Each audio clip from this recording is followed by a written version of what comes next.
नमस्कार, स्वागत है आप सभी का उत्तराखंड की खबरों में। मैं आपके साथ निकिता कश्यप। बुलेटिन की शुरुआत करते हैं। ट्रेंचिंग ग्राउंड को बंद करने की मांग को लेकर कचडाल गाजी के गांव के लोगों ने भारतीय किसान यूनियन के नेतृत्व में धरना प्रदर्शन किया। वहीं आपको बता दें कि प्रदर्शनकारियों का कहना है कि नगर निगम में ढेला नदी के बीच ट्रेंचिंग ग्राउंड बनाया था और जिसकी दीवारें बाढ़ से ढेला नदी में समा गई हैं और एकत्र कूड़ा ढेला नदी में बह गया है, जो कि आगे जमकर रामगंगा नदी में मिलकर उसको प्रदूषित व अपवित्र करेगा। वहीं आपको बता दें कि नगर निगम प्रशासन इसके लिए जिम्मेदार है। निगम के पास लाखों रुपए की खाद बनाने की मशीन है जो खड़े खड़े जंग खा रही है। यहाँ किसानों की फसलें कूड़े से खराब हो रही हैं और इसका मुआवजा भी दिया जाए। साथ ही उन्होंने चेतावनी दी है कि जब तक उनकी मांगे पूरी नहीं होती तब तक धरना प्रदर्शन लगातार जारी रहेगा।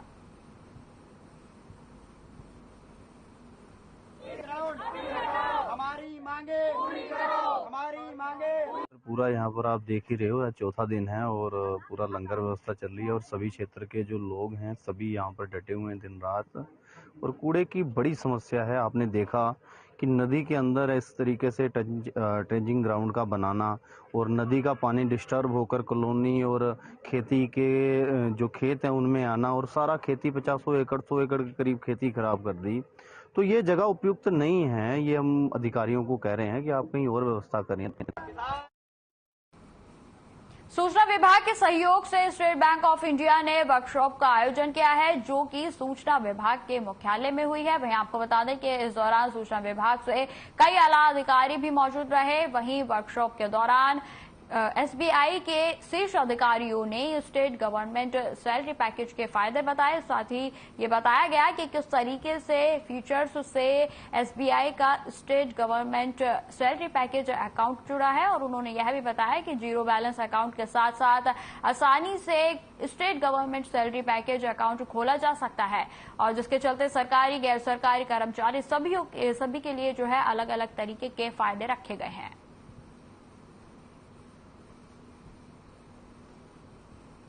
हमारे सरकारी कर्मचारी जो है मंथली एवरेज बैलेंस नील है, आपको कोई चार्जेस नहीं लगेंगे उसके। एटीएम कार्ड आप जो लेते हैं अपने अकाउंट में उसके भी कोई चार्जेस नहीं है, उसकी कोई एनुअल मेंटेनेंस फीस भी नहीं है। आप कहीं से भी कितने भी बार ट्रांजैक्शन किसी भी एटीएम से कर सकते हैं। जो फोरमोस्ट इम्पॉर्टेंट फीचर है वो है इसका पर्सनल एक्सीडेंट इंश्योरेंस। हम 30 से 50 लाख का आपको पर्सनल एक्सीडेंट इंश्योरेंस देते हैं। एयर एक्सीडेंट इंश्योरेंस है 1 करोड़ का। जो एक फैसिलिटी है जो हम सिर्फ हमारा बैंक प्रोवाइड करता है वो है ऑटो स्वीप फैसिलिटी।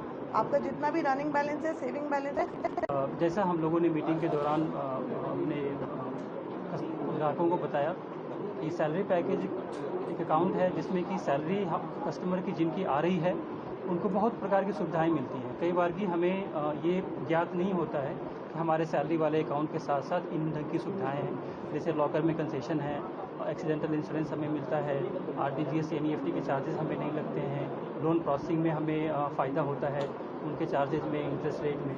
ये सारी जो सुविधाएं हैं कई बार की एज ए ग्राहक मुझे पता नहीं होता। सरकार का एक विशेष प्रयास है कि उन्होंने बैंकों के साथ एक एमओयू किया और हमारे जितने भी बैंक हैं जहां उन्होंने एक स्पेशल पैकेज दिया है। जो भी हमारे उत्तराखंड की स्टेट के सरकारी कर्मचारी हैं जिनका भी सैलरी पैकेज जाता है उसको बिना कोई और अन्य पेमेंट किए हुए बहुत सारे फायदे मिलते हैं। जैसे डेबिट कार्ड का फीस नहीं होती है, उस पर पर्सनल एक्सीडेंटल इंश्योरेंस मिल जाता है जो कि 50 लाख और 1 करोड़ तक।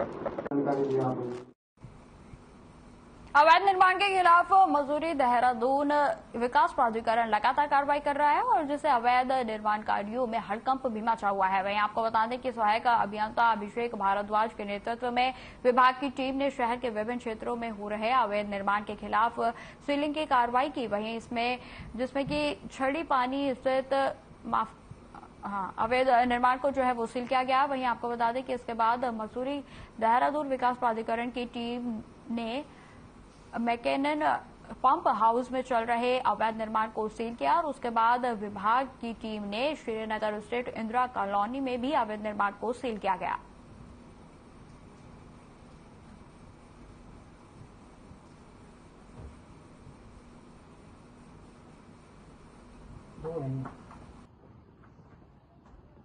3 प्रकरण जो थे जो संयुक्त सचिव महोदय के उसमें सुनवाई में चल रहे थे, जिनमें सीलिंग की आदेश संयुक्त सचिव महोदय द्वारा सुसंगत धाराओं के अंतर्गत आदेशित किए गए थे। उसमें एक हमने आज झरीपाली में भवन सील किया है, जिसमें जो कि नोटिफाइड एस्टेट में था, जिसका नक्शा भी पास नहीं हो सकता। दूसरा हमने निर्माण सील किया है आज स्प्रिंग रोड पर, उसका भी मानचित्र स्वीकृत नहीं था।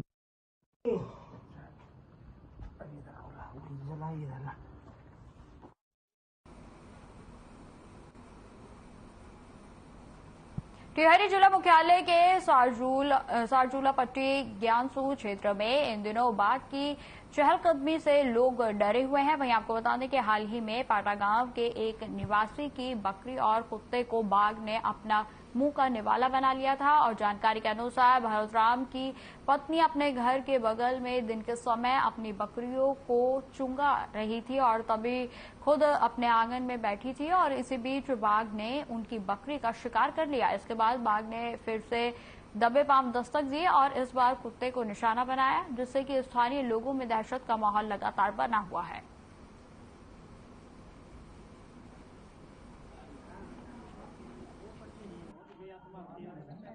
अभी जो ये आवारा पशु है हमारे क्षेत्र नकोट में, उनको जिन्होंने पूरी फसल हमारी बर्बाद कर दी है, जिससे कि वो जितने भी हमारे घर में मवेशी हैं, हम उनके लिए भी चारा उपलब्ध नहीं हो पा रहे हैं। साथ में जो स्कूल के बच्चे हैं, उनको लगातार इन जानवरों से खतरा बना हुआ है। सरकार से और जिला प्रशासन से हमारा निवेदन है कि उन बेजुबान जानवरों के लिए भी कोई आश्रय ढूंढे और हमें भी इससे दिक्कत जो है काश्तकारों को तो हो ही रही है, लेकिन वो स्थानीय कस्बा है तो उसमें जो है कई बेसिक स्कूल हैं और प्राइवेट स्कूल भी हैं, वहाँ पे आने जाने वाले बच्चों को जो है दिक्कत हो रही है। और वहाँ पे बाजार में जो आ रहे हैं लोग जो है क्षेत्र में जो है मतलब जैसे दाल सब्जी तेल सब्जी के लिए, उनको भी जो है परेशान, किसी को भी जो है मतलब जान माल का नुकसान हो सकता है।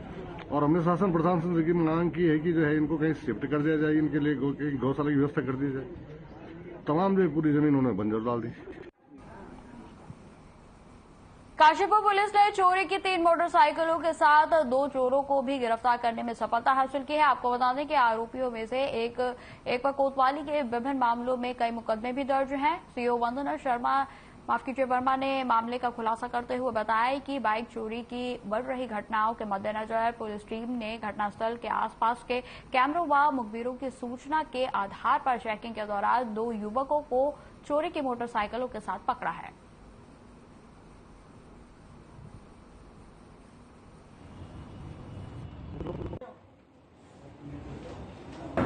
ये काशीपुर क्षेत्र में पिछले दिनों ये संडे मार्केट से और पीट बाजार से लगातार मोटरसाइकिल चोरी की सूचनाएं आ रही थी। तो इस क्रम में 413/23 एक मुकदमा थाने पर लिखा गया और इसमें कटोरा ताल चौकी क्षेत्र से वहाँ मार्केट से एक मोटरसाइकिल चोरी हुई थी। इसी जगह से हम लोगों ने लगभग 100 कैमरे इसमें देखे हमारे पुलिस टीम ने, और कैमरे देखने के बाद इसमें 2 संदिग्ध लड़के कैमरे में दिखाई दिए। इन्हीं संदिग्धों की हमारी तलाश में हमारा विशेष चेकिंग अभियान चलाया गया। प्रदेश में वन भूमि को अतिक्रमण मुक्त कराने के लिए जोरों शोरों से अभियान चलाया गया था और इस अभियान में मुख्यमंत्री पुष्कर सिंह धामी ने पूछा कि अभियान ढीला क्यों पड़ गया है, और इस पर वन विभाग के अधिकारियों ने मुख्यमंत्री को बारिश और कई अन्य तर्क दिए, लेकिन सीएम पुष्कर सिंह धामी के द्वारा एक बार फिर से अभियान को तेज करने के निर्देश दिए गए हैं।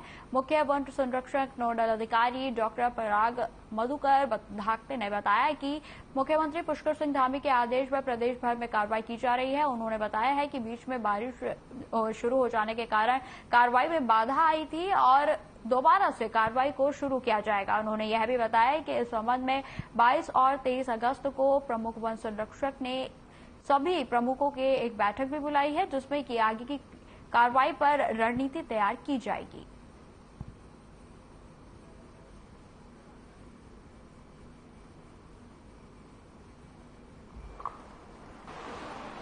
ये मुख्य रूप से जो मानसून का जो सीजन होता है, इसमें जो हमारे फील्ड ऑफिसर्स होते हैं वो हरेला और जो वृक्षारोपण की गतिविधि है उसमें भी लगे रहते हैं। साथ ही में कुछ आपदा के ऐसे कार्य हो गए तो उसके कारण थोड़ा सा ये ऑपरेशन स्लो हुआ है। लेकिन इसी दौरान जो है बाकी जो सर्वे, सीमांकन और जो कोर्ट केस संबंधित जो वन भूमि से अतिक्रमण संबंधित जो केसेस थे उसकी समीक्षा की गई है।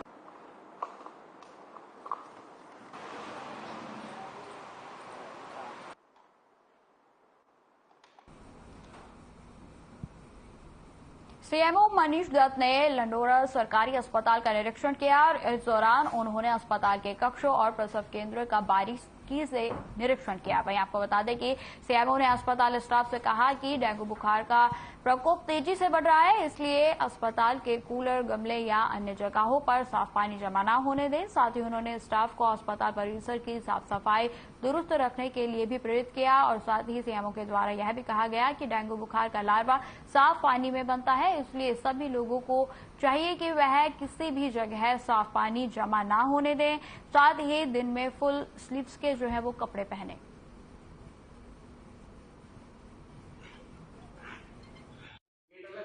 मैं बहुत दिनों से प्लान कर रहा था यहाँ आने की। तो एक तो आजकल एक्चुअली डेंगू का जो चल रहा है उस वजह से मैं आ रहा था कि यहाँ देख लें कि क्या स्थिति है केसेस, क्योंकि अभी गढ़रौना में भी हमने एक टीम भेजी थी, एक बड़ो साहब यहाँ कैंप करके आए थे।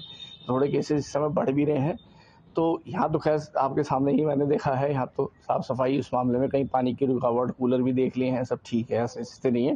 लेकिन आपके माध्यम से मैं ये जरूर कहना चाहूँगा, जो भी आपके हिसाब से देख पाए चैनल को या पेपर को, कि अपने घर के आसपास साफ पानी ना जमा हो।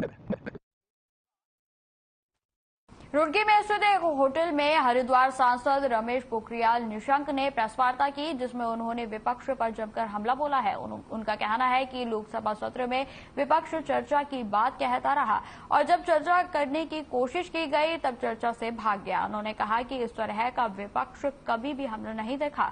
सांसद ने आगे यह भी कहा कि कांग्रेस पार्टी ने जो पाप किए हैं उसका फल भी कांग्रेस को ही भुगतना पड़ेगा।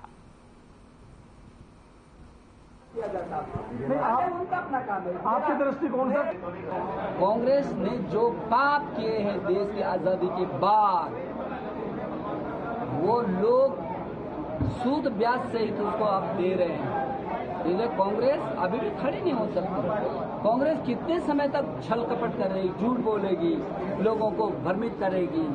अब समय वो नहीं है, अब लोग बहुत प्रखर हो गए सर, सामने देखना। लोग पूरी ताकत के साथ इस बात को महसूस करते हैं कि कौन बोलता क्या है, करता क्या है, और पूरी जनता को भरोसा है नरेंद्र मोदी पर और भारतीय जनता पर।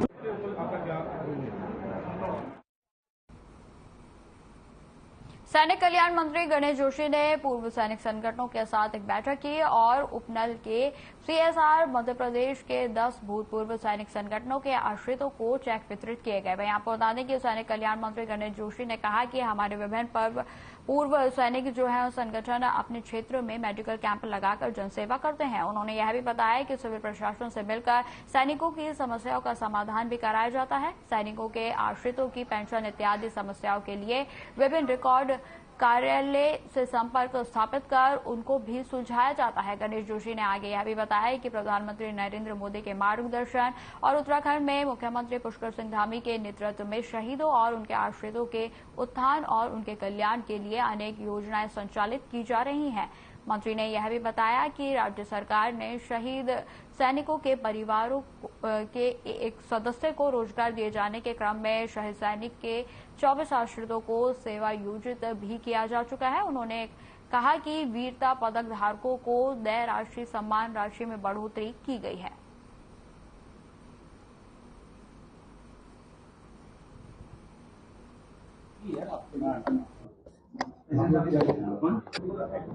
जहां देश की सीमा पर किसी ने 25 साल, 30 साल, 40 साल देश की सेवा की है, वहीं वहां से निवृत्त होने के बाद समाज सेवा के क्षेत्र में भी अपना योगदान सुनिश्चित कर रहे हैं।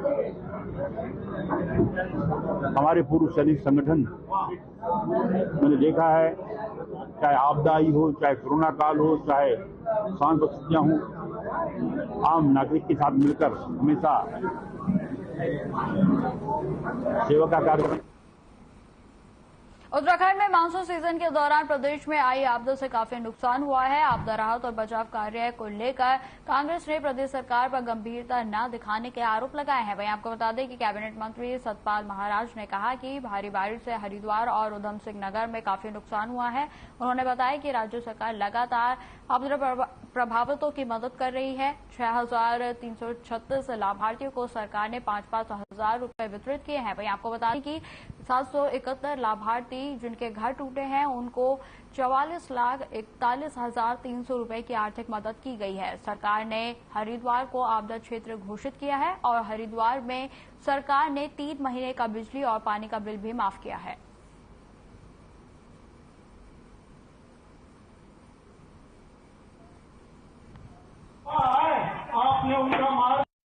प्रदेश के कैबिनेट मंत्री सतपाल महाराज जी आज मीडिया से मुखातिब हुए आपदा के कार्यों की जानकारी को लेकर, लेकिन जब मीडिया ने उनसे तीखे सवाल किए कि प्रदेश में आपदा के क्या हालात हैं, सरकार किस तरीके से उनसे निपट रही है, कहां कहां जो है जनहानि हुई है, कहां कहां पर जो है क्षति किस मात्रा में हुई है, तो जो है सतपाल महाराज जी मीडिया को कोई आंकड़े दे ही नहीं पाए और देते भी कैसे। पूरी आपदा के समय तो सतपाल महाराज जी उत्तराखंड में दिखाई नहीं दिए। हरिद्वार जनपद के आपदा राहत के अंतर्गत सरकार द्वारा 24,991 लोगों को 13,32,61,327 रुपए की सहायता दी जा चुकी है। इस क्रम में मेरे द्वारा माननीय मुख्यमंत्री जी से निम्नवत घोषणाएं करवाने का अनुरोध मैंने किया है, जिनको माननीय मुख्यमंत्री जी ने स्वीकार किया, जिसमें हरिद्वार में पानी में डूबे क्षेत्रों को आपदा ग्रसित क्षेत्र घोषित किया गया है। 3 माह की बिजली और पानी के बिल माफ किए गए हैं। सरकार ने बैंकों से आग्रह किया है कि ऋण वसूली पर फिलहाल 3 महीने की रोक लगाई जाए। चक्राता वन प्रभाग के कनासर रेंज में उस वक्त हड़कंप मच गया जब वन विभाग की टीम ने देवदार के पेड़ का अवैध कटान पकड़ा। टीम को सूचना मिली थी। वहीं आपको बता दें कि सूचना के आधार पर चक्राता वन प्रभाग के कनासर रेंज में देवदार के पेड़ों का अवैध तरीके से काटा जा रहा है और इसके बाद बीते दिन वन विभाग की टीम ने कनासर रेंज में छापेमारी की और जिसके लिए कई टीम अन्य रेंज से भी बुलाई गई थी और वहां जो कुछ दिखा वह वाकई चौंकाने वाला था। यहां लंबे समय से संरक्षित प्रजाति के देवदार और केल के पेड़ काटे जा रहे हैं और टीम ने छापेमारी में तकरीबन 3,000 देवदार और केल के स्लीपर छापेमारी कर बरामद की है, जिसके बाद जो है लगातार माफियों में हड़कंप मच गया। इस दौरान टीम ने एक गांव के पास स्टोर और राजकीय विद्यालय से भी भारी मात्रा में लकड़ी की खेप बरामद की है।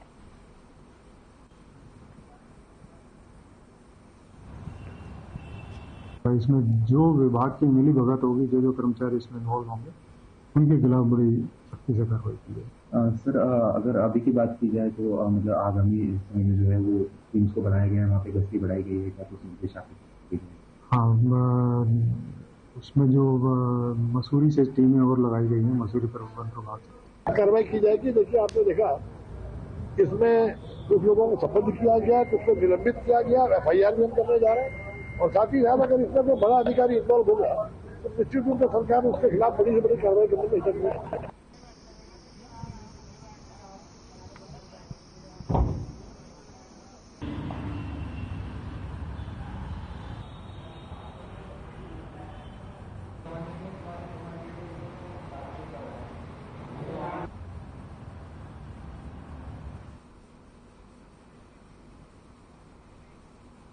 खबर देहरादून से है, जहां पर पिस्तौल दिखाकर वाहन लूट की घटना को अंजाम देने वाले 2 शातिर लुटेरों को प्रेमनगर पुलिस ने गिरफ्तार किया है। वहीं आपको बता दें कि पुलिस ने उनके कब्जे से लूट में प्रयोग की गई देसी पिस्टल भी बरामद कर ली है। वहीं आरोपियों का एक साथी अभी भी फरार बताया जा रहा है और जिसकी तलाश लगातार पुलिस कर रही है। मामले को लेकर SSP दिलीप कुमार कुंवर ने बताया कि आरोपी हरियाणा के रहने वाले हैं, जो यहां पढ़ाई की बात कहकर किराए के मकान में रह रहे थे। SSP ने यह भी बताया कि आरोपी चोरी की घटना को अंजाम देकर फरार हो जाते थे। साथ ही आपको बता दें कि दोनों आरोपी विदेश जाने के लिए IELTS की पढ़ाई भी कर चुके हैं।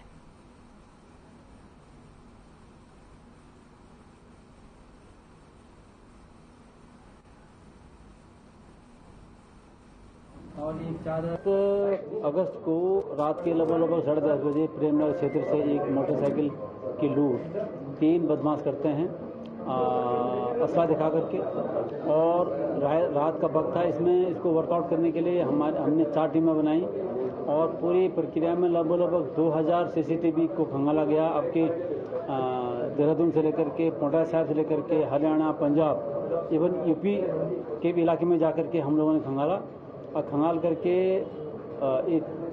2 बदमाश सुखविंदर उर्फ सुक्कू है और शिव कुमार, ये दोनों सिरसा के रहने वाले हैं। तीसरा एक जो फरार चल रहा है अमरजीत, ये भी सिरसा का रहने वाला है, ये फरार चल रहा है। उन्होंने मकान एक कमरा किराए पर लिया और एक 4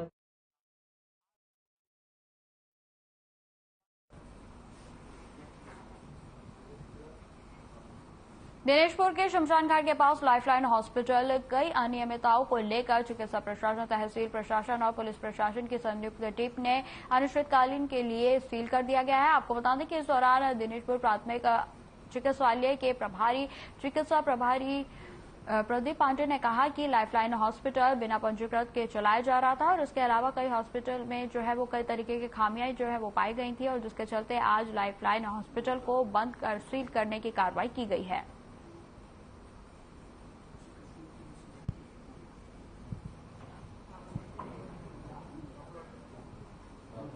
सीएमओ साहब का आदेश आया था हॉस्पिटल को सील किया गया।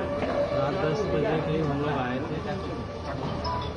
CSC प्रभारी डॉक्टर संजीव शर्मा आगे आए थे। उसके साथ हम लोगों ने मिलकर यहाँ हॉस्पिटल ताला सील लगाया था। फिर सुबह सीएमओ सर का फोन आया कि प्रॉपर वे में जाके इसको सील करें। द्वारा ये कार्रवाई की जा रही है जहाँ पर ये सील करने की प्रक्रिया चालू है। रॉयल मॉडल की सिचुएशन को देखते हुए पुलिस यहाँ पर तैनात है और इस बारे में आपको स्वास्थ्य विभाग ज़्यादा अच्छे तरीके से बता पाएंगे। आपने अभी क्या यहाँ पर? हाँ, स्वास्थ्य विभाग की पूरी टीम आई है जो नहीं इस हॉस्पिटल का कोई है।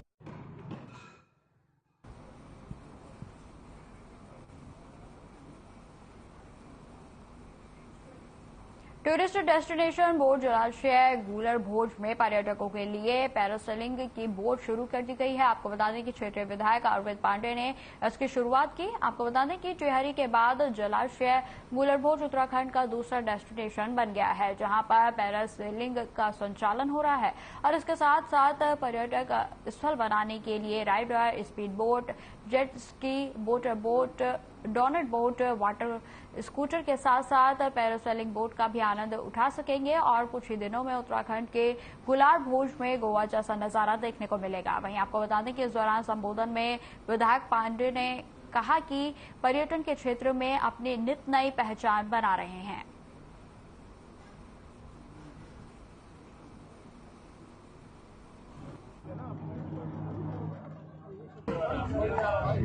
ये सड़क स्वीकृत हो चुकी है, इसमें पैसा भी उसमें आ गया बजट और ये बरसात के बाद मेरे ख्याल से ये चालू हो जाएगी। अगर ये सड़क अगर बन गई तो यहाँ पर्यटक बहुत आएगा क्योंकि रास्तों की बहुत वाकई में दयनीय स्थिति है और माननीय मंत्री जी इसमें लगे हुए हैं, माननीय विधायक जी, कि हर हाल पर ये रोड बने और बनना भी चाहिए। जब यहाँ टूरिज्म को बढ़ावा देना है तो रोड का होना नितांत आवश्यक है। अगर इनको दोबारा मंत्री पद मिलता, बट बिना मंत्री रहते हुए हमारे माननीय विधायक जी, हमारे पूर्व मंत्री जी मंत्रियों से भी ज़्यादा पावर रखते हैं और मंत्रियों से भी ज़्यादा काम करवाने की इनके अंदर क्षमता है और ये उसी का परिणाम है कि जो चीज़ गोवा में यहाँ से सैकड़ों किलोमीटर दूर जाकर लोगों को मिलती थी, आज हमारे क्षेत्र के अंदर गुलर भोज दिनेशपुर क्षेत्र के अंदर आपको जो है ये सुविधा मिली है।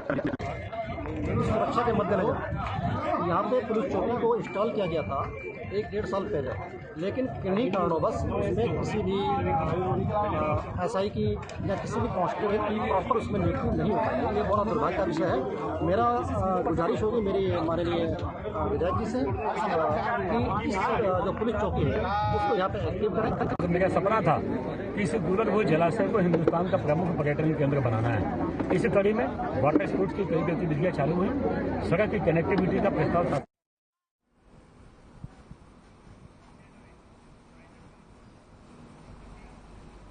फिलहाल इस बुलेटिन में इतना ही। खबरों की और भी जानकारी के लिए बने रहे हमारे साथ। नमस्कार।